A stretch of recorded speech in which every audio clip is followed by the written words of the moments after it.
Bismillahirrahmanirrahim. Menjelang berbuka ya, kita buka DM nih. Ada yang mend-DM saya kemarin.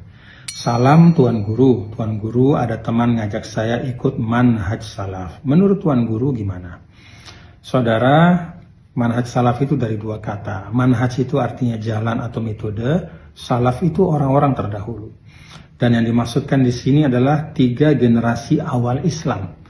Sebagaimana hadis Rasulullah sallallahu alaihi wasallam, khairul quruni qarni, tsummal ladzina yalunahum, tsummal ladzina yalunahum.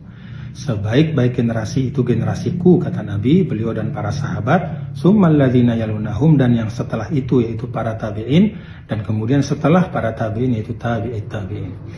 Kalau kata Imam Suyuti, itu tahunnya sekitar sampai tahun 220-an Hijriah. Itu batas dari akhir tabi'it tabi'in. Nah, pertanyaannya sekarang, kalau 3 generasi ini diyakini sebagai contoh dari berislam yang terbaik, yang paling otentik. Karena misalnya sahabat kan membersamai Nabi, kemudian para tabi'in langsung berguru kepada para sahabat, tabi'it tabi'in berguru kepada tabi'in. Maka salafus soleh inilah wajah dari berislam yang terbaik. Pertanyaannya, kita sudah 1000-an tahun setelah itu. Bagaimana kita mengetahui manhaj salaf itu? Nah, saudara, kita perlu bersyukur bahwa sebagai umat Islam kita punya tradisi keilmuan yang nyambung. Ya. Nah, di dalam fikih misalnya, itu ada 4 mazhab utama dalam dunia Islam. Pertama, mazhab Hanafi, Imam Abu Hanifah wafat 150 Hijriah. Kemudian mazhab Maliki, Imam Malik itu wafat 179 Hijriah. Kemudian ketiga Imam Syafi'i wafat 204 Hijriah. Dan yang terakhir Imam Ahmad 241 Hijriah. Nah, kalau kita lihat, maka 3 dari 4 imam ini termasuk dari 3 generasi terbaik itu. Imam Abu Hanifah termasuk tabi'in, karena dia langsung berjumpa dengan beberapa sahabat Nabi. Imam Malik, Imam Syafi'i termasuk tabi'it tabi'in, karena berguru kepada para tabi'in.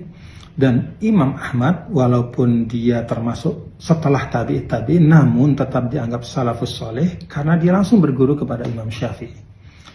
Nah, karena itu, maka siapapun hari ini yang bermazhab dengan salah satu dari 4 mazhab ini, ya dalam fikih, maka sesungguhnya dia sudah mengikuti manhaj salaf. Dia sudah mengikuti cara dari 3 generasi awal itu di dalam berislam. Itu di dalam fikih. Nah, di dalam akidah, hampir semua ulama mengatakan bahwa manhaj dari Al-Imam Abul Hasan Al-Asy'ari, seorang ulama besar yang wafat pada tahun 324 Hijriah, adalah mazhab yang paling baik di dalam merepresentasikan manhaj as-salaf di dalam akidah. Nah, ini disampaikan oleh misalnya Imam Ibnu Asakir di dalam Tabyin Kadhibil Muftari. Beliau mengatakan, wa aktsarul ulama fi jami'il aqtar alaih.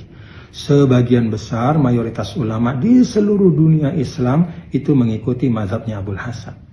Wa a'immatul amsar fi sa'iril a'sar yad'una ilaih. Dan imam-imam di seluruh negeri-negeri Islam itu selalu mengajak untuk mengikuti mazhab Abul Hasan Al-Asy'ari. Karena itu beliau disebut oleh Imam Tajuddin As-Subki sebagai Syaikhu Tariqati Ahli Sunnah wal Jamaah, pemimpin dari Ahli Sunnah wal Jamaah. Nah, karena itu di dalam akidah, kalau hari ini siapapun yang mengikuti mazhab Asy'ari, maka sesungguhnya insya Allah dia adalah termasuk Ahli Sunnah wal Jamaah, dan dengan demikian insya Allah juga termasuk mengikuti manhaj as-salaf.